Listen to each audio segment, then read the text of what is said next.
Bom dia a todos nessa linda manhã de domingo, ensolarada, não é?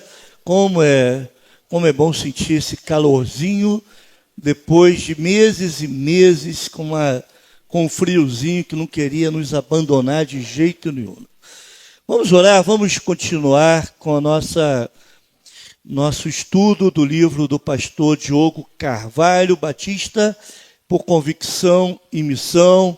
Começamos domingo retrasado, vamos avançar um pouco nesse domingo e também no domingo que vem, se Deus assim nos permitir. Vamos nos colocar diante do Senhor. Se você pudesse colocar em pé, vamos orar então, pedindo ao Senhor que Ele nos conduza e nos abençoe. Irmão Marcelo, pode orar, irmão, por gentileza? Oramos. Amado Deus, poderoso Pai, obrigado, Senhor, por estarmos aqui em Tua casa, para poder continuarmos esse estudo, meu Deus, que seja bênção para a Tua igreja. Amém, Jesus. Que possamos colocar em prática tudo que viemos a ouvir aqui, Sim. para poder, meu Deus, a Tua igreja crescer na Tua presença e que outras pessoas venham conhecer o Teu Evangelho através de cada um de nós, meu Pai. Amém. É o que eu te peço em nome de Jesus. Amém. Amém. Muito bem, pode sentar, irmãos. Irmãos, Batista por Convicção e Missão. Só uma breve retrospectiva do que nós vimos. Esse pastor Diogo Carvalho falou que nasceu numa igreja batista. Ele é filho, não nasceu numa igreja batista, nasceu lá no hospital, não sei aonde, maternidade. Bom, mas é maneira de dizer, tá, gente? Pelo amor de Deus, não leve tão a sério, não. Mas ele é filho de pastor Batista, então desde quando se conhece, entende como gente, ele vive nesse meio, né? Ele teve algumas experiências que acabaram reforçando a sua convicção em relação às nossas doutrinas, né? Irmãos, ele afirma também nesse livro que os nossos princípios batistas, eles estão em alta, até mesmo por aquelas igrejas que possuem igrejas satélites, né? Então, é uma igreja-mãe que tem várias igrejas filhas, né? Espalhadas para tudo quanto é canto.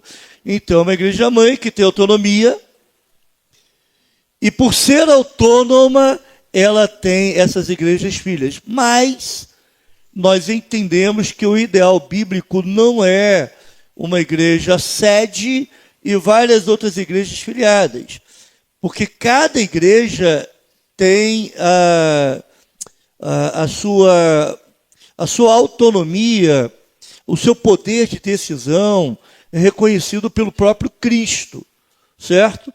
Então, por isso que nós entendemos que esse modelo bíblico, o modelo batista, é um modelo que a Bíblia, de fato, nos ensina. Outro princípio batista que deve ser valorizado por nós é o credo batismo. Ou seja, você só é batizado quando crê. Não por nascimento. Nasci de uma determinada região, nasci de uma família. Não. Na realidade, nós não batizamos criança, né? Chamado de pedobatismo. Tá? Não batizamos crianças porque a compreensão bíblica é que a pessoa precisa crer, né? E depois, então, se batizar. E o batismo nada mais é do que uma manifestação da crença, manifestação visível, uma declaração, profissão de fé da pessoa. Vimos também a questão das origens do batista, né? São três principais teorias. O sucessionismo batista, aqueles que creem que os batistas vêm desde João Batista. Alguns acreditam que os batistas eles são derivados dos anabatistas, mas hoje parece que a teoria que está sendo mais aceita é que os batistas vieram dos separatistas ingleses, né? É chamada descendência puritano-separatista, ok? Que eles vieram desde 1600, lá vai pedrinha, tá? Alguma coisa assim. Depois nós vimos qual é o ponto-chave de uma igreja batista. O ponto-chave de uma igreja batista é a membresia regenerada. Gastamos um tempo para que nós pudéssemos entender a necessidade do esforço de buscarmos continuamente ter uma membresia regenerada, entende? A igreja pode errar? Pode. De vez em quando dá uma tristeza pastoral quando a gente batiza algumas pessoas e daqui a pouco ela demonstra que não tem a fé que ela dizia que tinha, não tem o mesmo interesse, não tem o mesmo envolvimento, né? Então, essa questão essa questão da membresia regenerada é um ponto importante. Irmão, crente, membro da igreja que não é crente, ele suga a igreja. Ele não ajuda, acaba dando trabalho, não tem uma vida espiritual correta, tem um testemunho apagado, ou pior do que isso, né? Acaba dando mau testemunho, isso tudo acaba tirando a força da igreja, né? Então, nós não batizamos bebês, batizamos somente aqueles que são, que procuram ter, ou já foram salvos por Cristo, ou declaram a sua fé em Cristo. Interessante é que, mesmo a pessoa passando por um tempo, passando por uma classe, passando por acompanhamento, é possível errar. E já pensou se isso não acontecesse? Não é? Conforme algumas igrejas, né? E tem pastores até dentro do hall dos batistas que defendem, não precisa tanto. Então, se a pessoa se converteu ontem, hoje tem batismo, ela vai entra na água. Então, a gente tenta evitar correr esse risco, passando o tempo, pessoa refletindo, tomando uma decisão, conhecendo mais a respeito daquilo que ela diz crer. O outro tópico que nós vimos é a autoridade da igreja. A igreja é os seus membros, não é a estrutura em que ela se insere, não é o pastor, não é os líderes, mas todos os membros são responsáveis pela igreja. Eles são a igreja. Não é? Então a igreja ela tem essa característica. Não existe igreja sem membros. Certo, irmãos? Muito bem. E aonde está o poder da igreja? Aí sim, vamos lá para aquela tela que eu pedi ao irmão. Onde que está, de fato, o poder da igreja? Né? Cristo, Pedro e o poder da igreja. Tela 37, aí, se você conseguir. Irmãos, a base escriturística para afirmar que cada igreja é autônoma, para afirmar a autoridade da igreja, está lá em Mateus, capítulo 16, versículos de 13 a 9. A primeira pessoa que falou em eclésia ou eclesia, eu não me lembro bem como é que se pronuncia isso, eu vou falar eclésia, tá? Foi o próprio Jesus. Se você abrir lá a sua Bíblia, em Mateus capítulo 16, você vai encontrar esse texto, Mateus 16, 13 a 19. O texto fala assim, eu ficaria aqui muito tempo só conversando sobre esse texto. Indo Jesus para os lados de Cesareia de Filipe, perguntou aos seus discípulos, quem diz o povo ser o Filho do Homem? E eles responderam, uns dizem João Batista, outros Elias e outros Jeremias ou algum dos profetas. Mas vós, continuou ele, quem dizeis que eu sou? Respondendo Simão Pedro, disse, tu és o Cristo, o Filho do Deus vivo. Então Jesus lhe afirmou, bem-aventurado és Simão Barjonas, porque não foi carne e sangue que tu revelaram, mas meu Pai que está nos céus.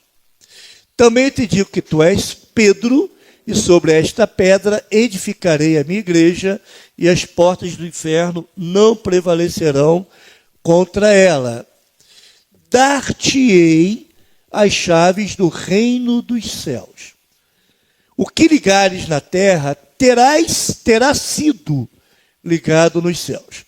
E o que desligares na terra terá sido desligado nos céus. Irmãos, voltando então para aquela tela, o chamado poder das chaves é a prerrogativa de examinar e conferir como verdadeira ou falsa a profissão de fé de outros acerca de Cristo. Não tem nada a ver com Pedro, com aquele molho de chaves enorme, pendurado assim, está com as chaves do céu. Não, isso aqui está se referindo à igreja de Jesus. Tá? Então, qual é esse poder das chaves? O poder das chaves está ligado à habilidade ou ao direito que a igreja tem de reconhecer se uma pessoa é crente ou não. Alguém chega aqui, vai ser apresentado à igreja naquele momento que nós chamamos de profissão de fé. Então, de repente, você fala, você crê em Cristo? Creio. Mas por que? Você vai para o céu? Vou. E por que você vai para o céu? Eu não tenho feito nada de mal. Eu sou uma boa pessoa. Eu não sou igual àquele outro, ou aqueles outros que ficam lá do meu lado, lá que eu convivo. Entende? Eu procuro fazer aquilo que é certo. Eu trato bem a minha esposa, até a minha sogra eu trato bem. Essas coisinhas assim são espetaculares, não é? Pois é. As mulheres olham, toda vez que eu falo isso, as mulheres olham para mim com uma cara não muito satisfeitas, né? Com esse tipo de coisa. Mas deixa para lá, irmão. Bota na conta da cruz isso aí, pela graça, me perdoe. Mas olha só, preste atenção. Não é isso. Aí essa pessoa, sendo avaliada, ela demonstra que não tem a verdadeira fé em Cristo. Aliás, o tempo que a gente tem de convívio com uma pessoa para entender se ela realmente consegue demonstrar uma fé verdadeira através dos frutos. A igreja pode dizer assim, não, espera um pouco. Não tem como batizar essa pessoa. Ou então, a pessoa, mesmo membro da igreja, e ela não tem um bom comportamento, não tem uma boa postura, é uma pessoa complicada demais, difícil de conviver, está desonrando o nome de Deus aí no seu convívio, com as pessoas que ela convive, ou lá nos seus ambientes sociais. A igreja procura disciplinar, mas essa pessoa é impenitente. O que a igreja considera? Como gentil e pecadora, que precisa de salvação. Não é crente não, irmão. Quem age assim não é crente não. Certo? Então a igreja reconhece, e a igreja tem autoridade para reconhecer esse tipo de coisa. O poder das chaves e a igreja local. Então, esse Mateus 16, juntamente com Mateus 18, 15 a 20, nos ajuda a entender. Mateus 18 traz luz a que poder das chaves é esse que o texto está nos referindo. Então vamos lá, Mateus 18, 15 a 20. O texto é muito claro, vocês já conhecem.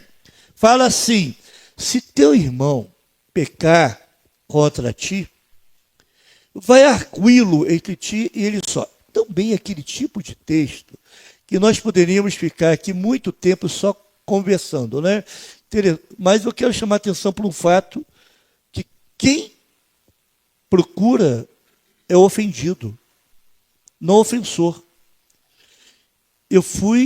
A pessoa pecou contra mim, ou seja, causou algum mal, causou algum dano, foi um ato pecaminoso da pessoa em relação a mim. E sou eu que procuro a pessoa. Interessante isso, né?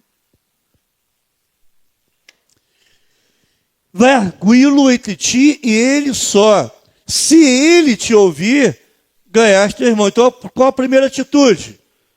Se você sentiu maltratado, sofreu, né, devido à ação de uma pessoa na sua vida, qual o primeiro passo, irmãos? Você vai procurar. Não é isso? Se, porém, não te ouvir, toma ainda contigo uma ou duas pessoas, para que pelo depoimento de 2 ou 3 testemunhas, toda palavra se estabeleça. Segundo passo, então eu vou chamar lá pessoas de confiança, 2 ou 3, vou me dirigir lá a essa pessoa que me ofendeu, segunda chance, para ela poder se acertar. Mas se ela não ouvir, o que você vai fazer? E se ele não, olha só, coração duro, coração impenitente, não quer se arrepender. Se ele não os atender, diz à igreja. Terceiro passo, leva para a igreja. E se recusa ouvir também a igreja, considera-o como gentio e publicano. São 3 chances. Mas quem que considera como essa pessoa com precisão de salvação? É a igreja. Sim? Entende isso, irmãos? Ok? 19.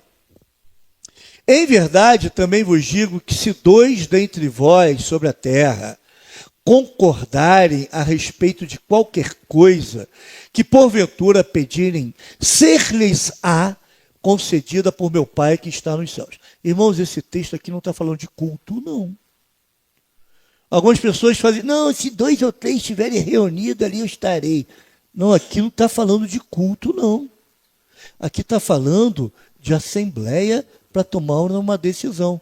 A igreja reunida decidindo sobre aquela questão daquele membro impenitente, que teve 3 oportunidades de se arrepender, mas continuou lá obstinado no seu pecado.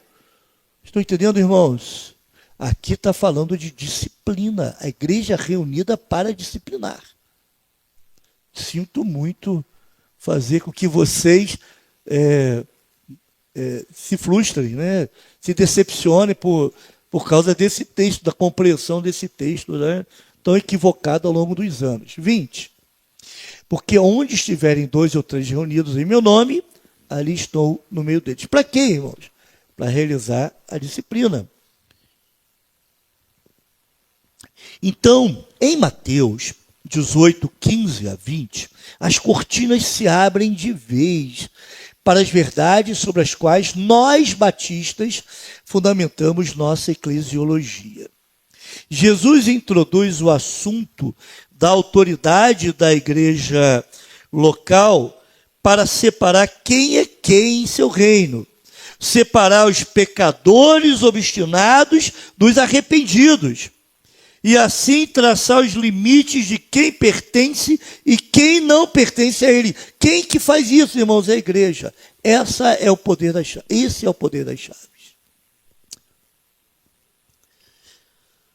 Pode passar, irmão, por favor. Concordância e reunidos. Ou seja, a concordância de uma igreja reunida é a autoridade máxima que existe na terra para confirmar quem é ou não discípulo. Estou entendendo? Irmãos, até aqui, vocês entenderam bem esse princípio da disciplina? Essa questão da autoridade da igreja? O que Jesus fundou não foi a igreja apenas em seu sentido universal, invisível, mas a igreja em sua natureza local, visível, reunida geograficamente. Essa ideia de igreja universal parece que diluiu a compreensão da importância da igreja local. Eu faço parte da igreja de Cristo, então não preciso estar numa igreja local. Eu não preciso frequentar uma igreja local. Eu não preciso participar. Você está errado, meu irmão. O pior é que muitas vezes, quando o próprio pastor da igreja chega e fala assim, ô Chiquinho, você não tem participado das reuniões da igreja. E através da sua não participação, você está demonstrando que a igreja local não é importante para você. Mas a igreja local é importante. De tal forma importante que Cristo fundou essa igreja. O pior é quando as pessoas ficam chateadas, revoltadas com o pastor, enquanto o pastor está preocupado com a vida dela. Irmão, se está difícil junto, ainda mais isolado. É no ajuntamento que Jesus se faz presente. Vou fechar aqui meu notebook, que está acabando a bateria. É no ajuntamento que Jesus se faz presente. Jesus disse lá no versículo 20, conforme nós lemos: ali estou no meio deles, estarei no meio de vós. Quando, irmãos? Quando a igreja está reunida. Jesus está presente quando a igreja está reunida. Olha a importância disso. Nós estamos aqui. E com a igreja reunida, Jesus está aqui também, conosco. Ele garante que onde quer que houvesse uma igreja local, ali a sua autoridade seria colocada em efeito por intermédio dessa igreja. Aonde tiver, não importa. Está lá uma igreja lá que tem 3 membros, conforme temos algumas realidades atualmente. Aqueles 3 membros estão reunidos, então, exercendo autoridade, Jesus está ali, com aquele povo ali. Sobre o que a igreja reunida pode concordar? Irmãos, não existem intermediários entre Jesus e a igreja local. Embora, e a gente vai falar sobre aquela questão mais para frente, se Deus quiser, né, sobre donos da igreja. E se nós não tivermos muito cuidado e não tivermos muita consciência, a igreja começa a aparecer um monte de dono. E cada um quer se colocar como intermediário entre a igreja e Jesus. Mas a igreja só tem um dono. A igreja só tem uma cabeça. Não é o pastor. Não é aquele líder, por mais carismático que seja. Não é o fundador da igreja. Mas é Jesus. Então, entre a igreja e Jesus, não existem intermediários. A congregação reunida é a instância máxima para todos os assuntos que lhe concernem. Participei recentemente de uma reunião e a crítica que eu fiz foi justamente essa. Estão tirando da igreja o poder de decisão.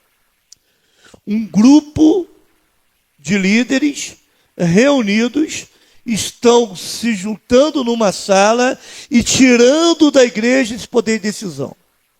Os assuntos não são trazidos mais em assembleia. Não estou falando aqui de funcionamento do conselho administrativo. O conselho administrativo existe justamente para facilitar o funcionamento de uma assembleia. Mas a decisão última é sempre da assembleia. Então a congregação, esse congregacionalismo, é isso? Congregacionalismo é um forte, precisa ser um forte e precisa ser prezado. Eu sou membro da igreja, eu tenho o direito de participar da assembleia, eu tenho o dever de participar da assembleia, eu tenho o direito de conhecer a vida da igreja. Às vezes a gente apresenta relatórios aqui por questão de segurança e também questão de tempo, relatórios resumidos. Mas você pode ter acesso à íntegra do relatório se é membro da igreja. Você pode ter acesso a todas as atas se é membro da igreja. A todos os documentos se for membro da igreja. Não sendo membro, aí a coisa fica, ou então estando em processo disciplinar, aí a coisa fica mais complicada. Mas entenda, irmão, pelo amor de Deus, a assembleia da igreja é a instância máxima. A última palavra é sempre da assembleia, não do pastor. Às vezes a gente é levado assim a usar expressões que são terríveis. Eu excluir aquele membro. Eu? Como assim? Já ouvi isso, e às vezes até de vez em quando escapole. Excluir nada. Quem excluiu? Quem admite, quem recebe como membro e quem exclui? É a igreja, é a assembleia, é a instância máxima. Ela decide a sua vida. Irmãos, entenda, eu estou me delongando aqui, mas eu acho necessário. Irmãos, a assembleia da igreja tem a ver com a atividade espiritual da igreja? Sim ou não? Óbvio. Aí eu falo assim, lá na igreja, quando tem assembleia, ninguém se levanta e vai embora. Mas isso é impossível. É verdade. Essa igreja aqui é um pouco diferente, irmãos. Eu não sei se vocês têm consciência disso. Lá na igreja, a IBD dá 70 pessoas. Acho que a gente tem mais ou menos esse número hoje aqui. Ou um pouco mais. Uma igreja desse tamanho, desse porte. Não, porque lá na minha igreja, que tem 1000, só dá 30, 20 pessoas na IBD. Não, a igreja aqui, ela tem umas características que estão fugindo à regra. Tá? Graças a Deus. Graças a Deus, irmãos. Não é nós. Isso é Deus, é a obra de Deus no coração de cada membro. Quando nós tomamos decisões aqui em Assembleia, são decisões que vão afetar o andamento da igreja, aquilo que ela realiza. A Assembleia está apontando para algumas ações que a igreja precisa ter, que vão afetar o funcionamento dela, e tudo aquilo que se relaciona a, entre aspas, a vida espiritual da igreja, porque a Assembleia é a vida espiritual da igreja, e nós estamos vendo isso aqui sendo muito bem mostrado através do texto. É a vida espiritual da igreja sendo tratada. Seguindo um pouco mais. A repreensão de um membro em atitude pecaminosa deveria ser aplicada pela maioria, o que de modo semelhante implica que a igreja deveria reunir-se. Aqui está implícito nesse texto. A Bíblia também confere à congregação a responsabilidade final para julgar a doutrina pregada e, por decorrência, os próprios pregadores. Eu não vou ler o texto, mas Atos 17:11 vai dizer que os bereanos, eles abriam lá as escrituras para ver se aquilo que estava sendo ensinado é verdadeiro. Irmãos, me perdoe falar isso, mas muito cuidado, e também não leve isso tão a sério, mas eu vou explicar. Até mesmo aquilo que o pastor da igreja fala, você tem que conferir lá, peraí, é isso mesmo? Porque se não tiver correto, você tem que chegar e falar, pastor, isso aqui não está, eu não estou entendendo isso aqui, me explica isso aqui de novo. Essa compreensão aqui, é isso mesmo que a Bíblia está ensinando? É isso mesmo que é doutrina? Irmãos, eu não sei até quando eu vou ser o pastor dessa igreja. Mas eu sei que vindo outro pastor, ou então pregando pastores aqui, nesse tempo, não importa, pregadores de fora, você tem que comparar com a Bíblia, fazer como os bereanos. Nós vimos em Apocalipse capítulo 2, versículo 2, que a igreja de Éfeso, ela rejeitou a doutrina daqueles falsos apóstolos, falsos profetas, pregadores, que queriam se inserir dentro da igreja e trazer ensinamento estranho. Uma igreja doutrinariamente correta, firme, a ponto de rejeitar. Sabe por quê, irmãos? Preste atenção. Pode chegar aqui um líder carismático, e essas pessoas são muito boas, são muito boas naquilo que elas fazem. E ele pode levar a igreja a sair do rumo em 6 meses, até menos do que isso. Faz um movimento aqui. Daqui a pouco essa igreja está bombando. Aí bota lá uma cortina preta lá atrás. Daqui a pouco pinta as paredes de preto, aquelas luzes, e faz atividade com jovens, então, adolescentes, é o máximo. Aí você atrai, aí daqui a pouco você está recebendo um monte de jovens, um monte de adolescentes, e está tendo aquele movimento, e começa a fazer aquilo que os crentes gostam. Eu pergunto, e aquilo que está sendo ensinado? O pior é quando as pessoas falam assim, mas ele ensina a Bíblia. Já viram? Não, abre a Bíblia. Mas peraí, não, a Bíblia está lá.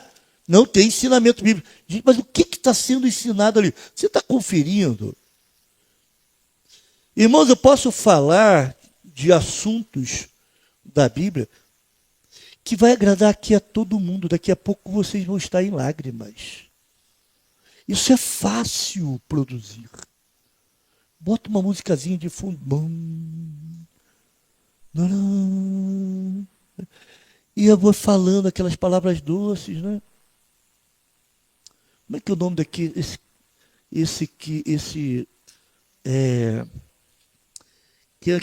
É um coach. David Leonardo, ele é mestre nisso. E fala de um jeito tão doce. Eu amo David Leonardo. Eu vejo isso, irmãos, mas espera aí, vamos lá. Profundidade. Está entrando dentro do texto. Ou só está pregando as mesmas coisas? Está ensinando de fato aquilo que o texto quer dizer?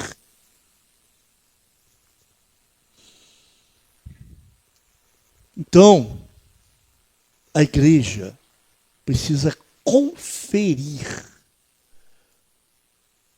a doutrina pregada. Entende, irmãos? E eu espero que os irmãos se tornem maduros a ponto de conferir o tempo todo e não se deixarem iludir. Pode passar, meu amigo.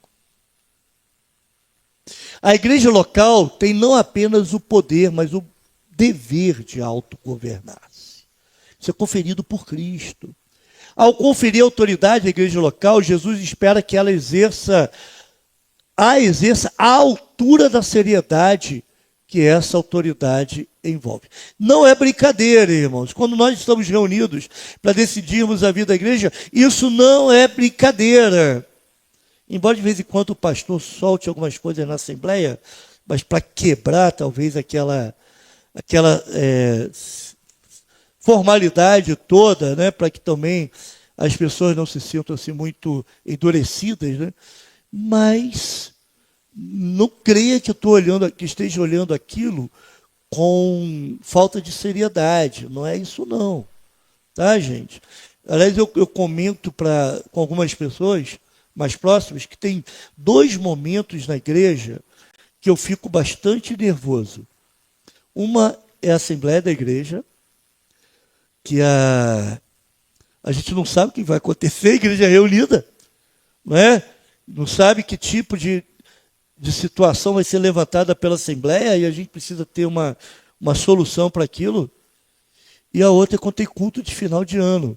E o culto de final de ano é o único culto que você tem horário para começar e horário para acabar.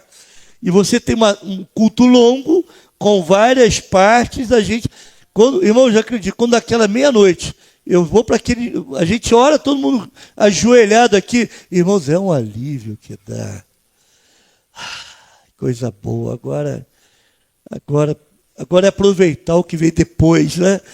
Mas são momentos, são coisas que a gente olha com muita seriedade. A assembleia é isso, né? A igreja local precisa olhar para a sua vida como igreja com seriedade. Esse poder de se autogovernar, o congregacionalismo da igreja. A bela, estamos já no capítulo 5, tá? São 12. A bela, porém, apagada imagem do corpo. Nós, aqui uma referência aos pastores Batista, pastores batistas, temos um rebanho de Deus sob os nossos cuidados. 1 Pedro 5,2 fala sobre isso. Um rebanho tem quantidade certa de ovelhas. Uma só faz falta. Lucas 15:4. A vantagem de uma igreja pequena é que a gente sabe que está faltando. A desvantagem de uma igreja pequena é que o membro da igreja que falta sabe que o pastor sabe que ele está faltando. Ok? Então, mas uma só faz falta. Num rebanho, quando uma está em perigo, uma está perdida, qual o exemplo? Não é, esse texto não se refere a isso, mas é uma ilustração. O que o pastor faz? Deixa as 99 lá no aprisco e vai correr atrás daquela perdida. Né? Irmãos, às vezes a gente leva 2 anos num processo até chegar ao ponto de desligar uma pessoa.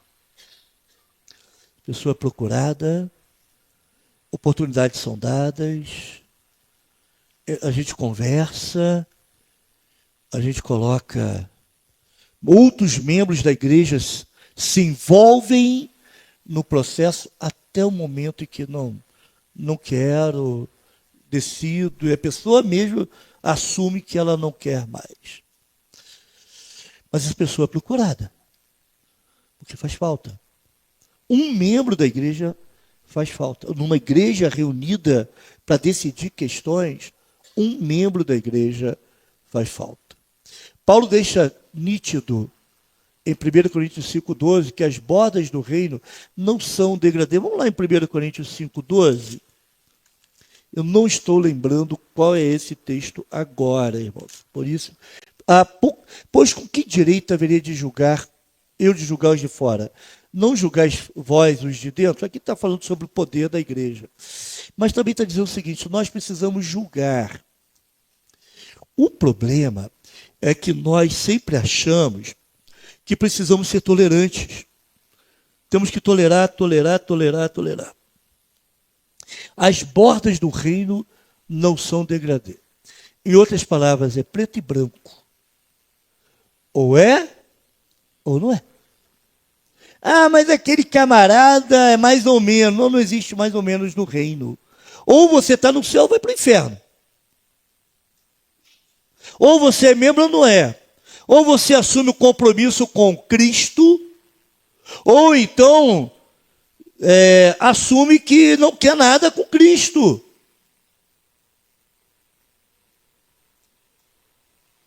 Mais para frente, nós vamos falar sobre o pacto. Eu aprendi. O pacto das igrejas batistas.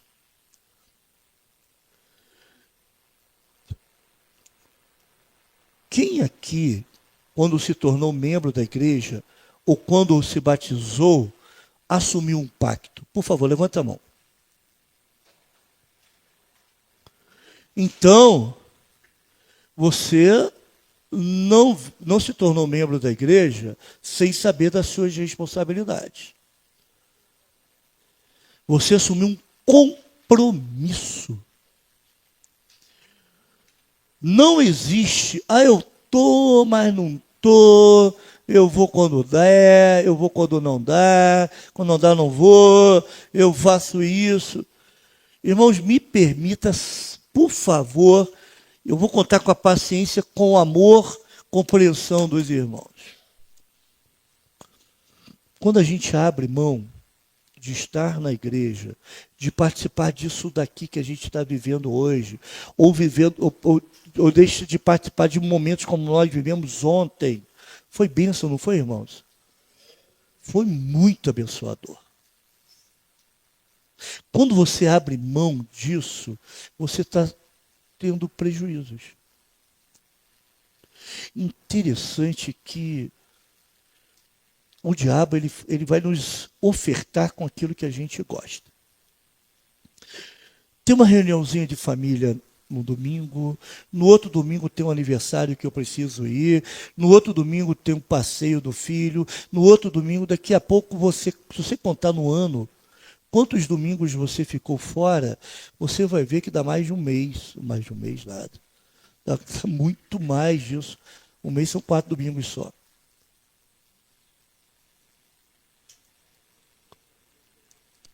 Não estou bem. Quando não está bem, não está bem. Está ruim de saúde, fazer o quê? Mas interessante que na segunda-feira está lá no trabalho.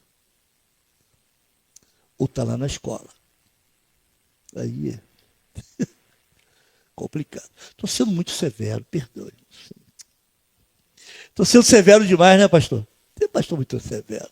Mas preste atenção. Não é? Só para pensar mesmo, né? Cuidado com as desculpas que você mesmo tem admitido para você. Eu arrumo desculpas para a minha falta. Não vou dizer, irmãos, que de vez em quando dá uma vontade de ficar em casa. Todo mundo sente isso ou só eu que sinto? E se eu desse ouvido à minha vontade de sentar na minha poltroninha, ela é... Como é que é? É reclinável. Ela tem mola, você faz assim, ó. Macia, delícia. Aí você tem lá Netflix, tem lá streaming, ou se você não quiser pagar, você tem Pluto TV. Olha, depois tem que dar um din-din para propaganda aí. Mas preste atenção. Não à vontade. Mas o que a gente faz nessas horas, irmãos? Pode falar. O que a gente faz nessas horas? Ah, levanta e anda. Faz igual aquele coxo lá na porta do... Não tenho prata nem ouro, mas que eu tenho te dou. Então, levanta e arruma a sua cama. Arruma a cama, né? Eu botei um texto no blog lá sobre arrume a sua cama. Quais as implicações disso? Vai chegar um tempo lá que vai chegar lá para você. Irmãos, preste atenção, por favor. Aliás, não foi esse arrume sua cama, não é aquele coxo na entrada do templo, não. É um outro aleijado, paralítico, mais para frente. Mas preste atenção no que eu vou falar. Se a gente não falar, não, eu não vou dar ouvido ao meu coração, eu não vou dar ouvido à minha vontade, a gente não vem. Aí a igreja não exerce, você deixa de participar dessa ação da igreja, exercitando a sua autoridade. Você abre mão disso, mas peraí, você é membro da igreja, meu querido. Você não pode fugir dessa responsabilidade. Vamos seguir um pouco mais, irmãos. Transformando membros em membros. Misericórdia. Quando paramos para refletir na riqueza da analogia do corpo representada no Novo Testamento, percebemos que a membresia tornou-se pouco mais do que uma lista, um rol, praticamente um capricho administrativo ou burocrático. Eu já falei isso daqui, me permita repetir. Uma vez a gente foi fazer um levantamento da lista de rol de membros da igreja, que ninguém mexia naquilo há muito tempo, por um erro lá de digitação, não sei o que aconteceu. Constava no rol de membro da igreja União Feminina Missionária. Então lá, o número 1, João, número 3, Joaquim, número 4, José, número 5, União Feminina Missionária. Peraí. Percebe? Que rol é isso? Esse rol é real? Não é. Eu achei aquilo estranho, até engraçado, né? Como assim? Será que foi resumir, botar todas as mulheres ali num grupo só? Mas não foi bem isso, não. Foi um erro que não... Eu tento arrumar uma explicação, eu não sei bem o que aconteceu. Mas será que é só um capricho administrativo? Você ter um rol de membros? Se estamos querendo transformar membros em discípulos, é porque antes constatamos a existência de membros em nossas igrejas, que não são discípulos. Grande pergunta nessa manhã: você é um discípulo? Você é um seguidor de Jesus? De fato, Você tem demonstrado isso? Você tem seguido o exemplo de Cristo? Tem pisado nas pisadas de Cristo? Você tem trazido no seu corpo as marcas do sofrimento de Cristo?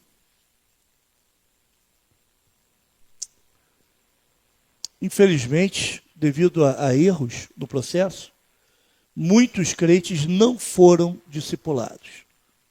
Então não aprenderam o que é de fato ser discípulo. Isso é um problema. Por isso que alguns discursos desse pastor são muito estranhos para você. Porque você não entende o que é ser discípulo de fato.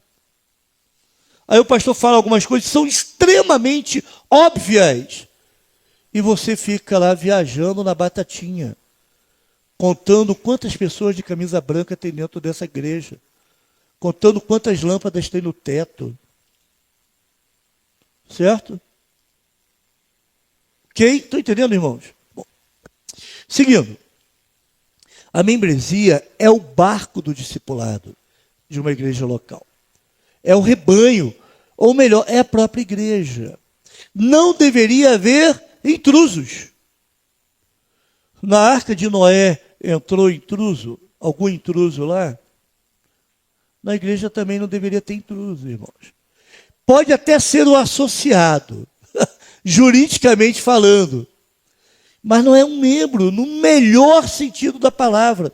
Então, aquele membro da igreja que não é discípulo, no máximo, é um associado. Quando eu uso palavras duras aqui, eu falo assim, infelizmente, muitos aqui que estão olhando para mim vão para o inferno. O que estou querendo dizer com isso? Que nós temos membros não convertidos dentro da igreja, que não são discípulos de Cristo ainda. E quando eu falo isso, é para você avaliar mesmo a sua vida com Deus. Se você tomou de fato uma decisão de crer em Cristo como Salvador e receber a Jesus como Senhor.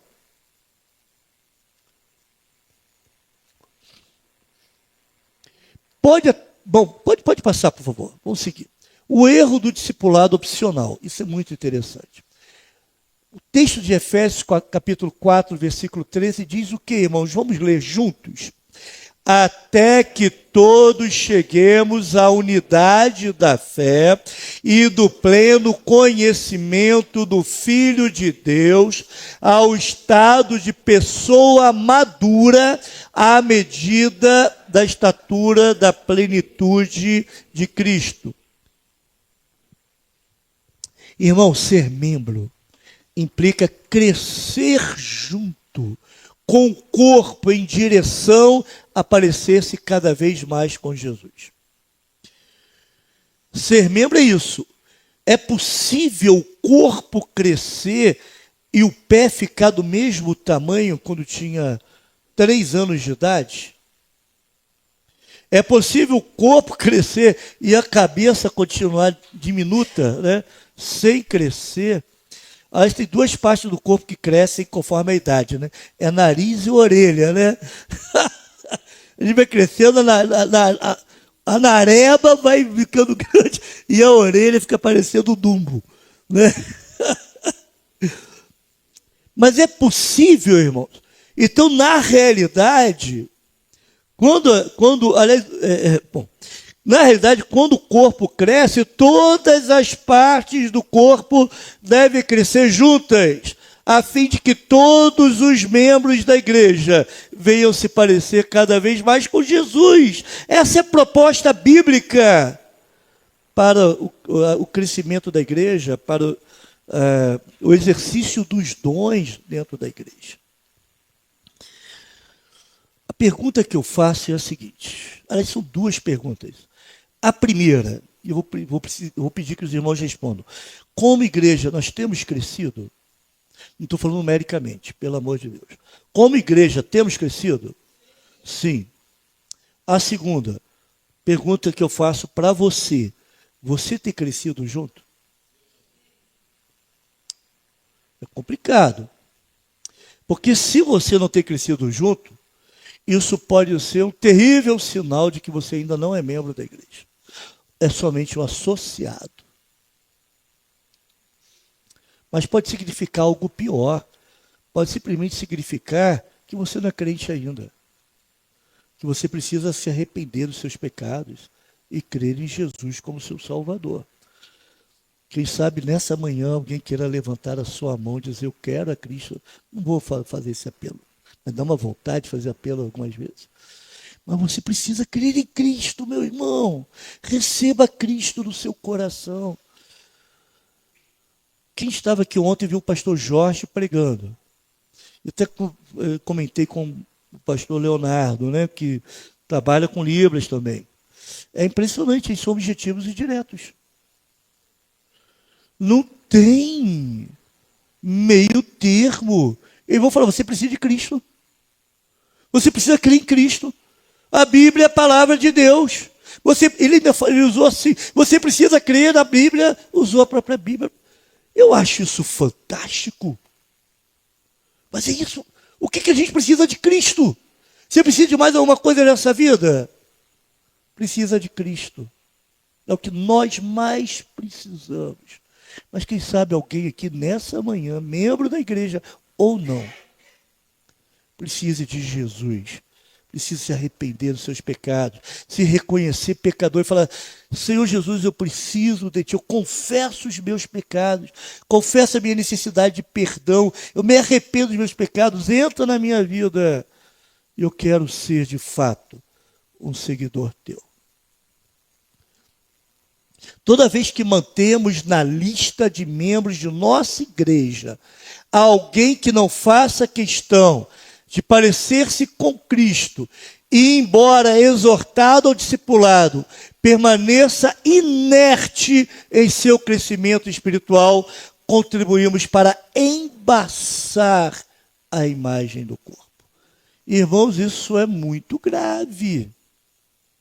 Observe que é um pastor batista escrevendo para igrejas batistas. Na verdade, esse livro é direcionado para outros pastores, mas eu trago aqui para a igreja. Isso é muito grave. Se você, meu querido irmão, está se negando a crescer, de repente você precisa repensar se quer ser membro da igreja ou não.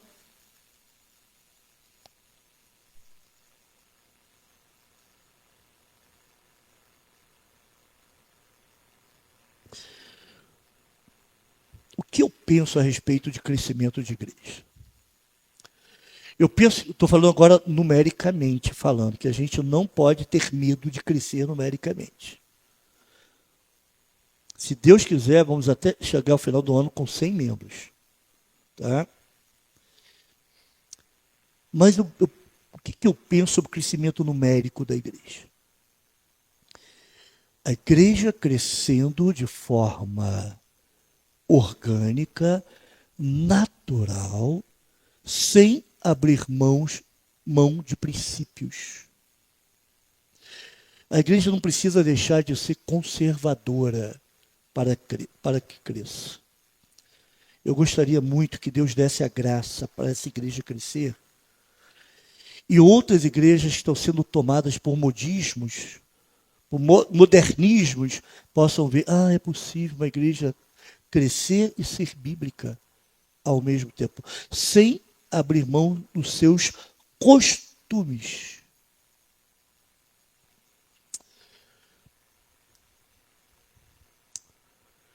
Porque se a igreja cresce de outra forma, ela está embaçando a imagem do corpo. A imagem do corpo de Cristo está sendo distorcida. Até mesmo aquilo que o membro da igreja vê a respeito da imagem do corpo está sendo distorcida, mas também aquele de fora. Recentemente eu estava conversando com uma pessoa que não é evangélica, ela foi numa determinada igreja que mudou de nome, também era de um nome, mudou agora para outro nome, que fica na saída da cidade, não vou falar o nome dela, não é? E ela falou, não consegui ficar lá, não deu. Muita coisa acontecendo. É um movimento. Eu uso a expressão auê, mas não sei se é melhor. Mas é isso. Observe, uma pessoa que não é crente. Essa pessoa, ela teve, que não é crente, a imagem do corpo de Cristo embaçada. Quando eu pergunto para mim, você é de qual igreja? Eu sou de uma igreja batista conservadora. Eu coloco esse adjetivo, né? Conservadora. Tá? Não é uma outra igreja batista, uma igreja batista conservadora. Muito bem, seguindo. O problema começa quando achamos que o discipulado é opcional. Um programa da igreja ao qual os membros podem aderir se quiserem. Ao fazermos isso, estamos aceitando que eles decidem se querem ser discípulos ou não. Discipulado é opcional, meu querido? Eu espero que você entenda que não. Não é opcional. Ou você é discípulo ou você não é discípulo. Melhor dizendo, ou você é discípulo ou não é crente. Porque quando você se converteu, você admitiu para si a possibilidade, ou então admitiu para si, melhor dizendo, a necessidade de se tornar um discípulo de Cristo. Não tem outro jeito, irmão. Quem não é discípulo, não é crente. Quem não é discípulo, quem não deseja ser discípulo, é porque precisa pensar que tipo de fé que você tem.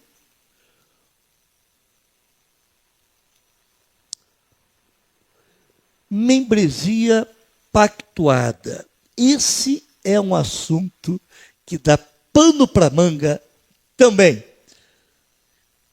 Como resolver isso? Essa questão de membro que não é membro que só tem nome no hall de membros, mas não é membro de fato, é o associado, pessoa que não é, que se diz crente, mas não quer ser discípula. Mas como resolver isso? Se que estamos discutindo é a missão da igreja, precisamos sempre voltar e reprisar o que é a igreja e que tipo de igreja queremos ser e multiplicar. Por isso que de vez em quando eu volto a esse assunto igreja. De vez em quando a gente passa o tempo, eu volto para a gente pensar o que é ser igreja. Na necessidade de transformarmos membros em membros, creio que a eclesiologia pode nos ajudar bastante. Eclesiologia é a doutrina da igreja. É aquilo que a Bíblia apresenta acerca do que é a igreja de Cristo. E aqui quero me referir especificamente à igreja local.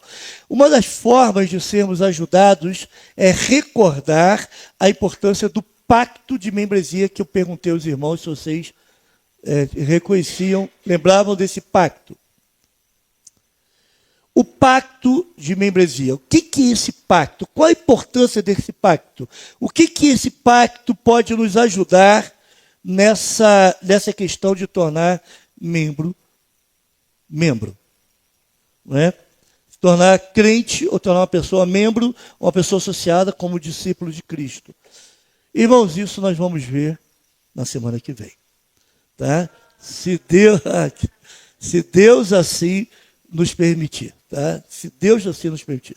Semana que vem nós vamos avançar um pouco mais, vai ser aquele domingo pela manhã diferente, mas nós vamos precisar parar aqui devido à Assembleia. Se coloque em pé, por gentileza.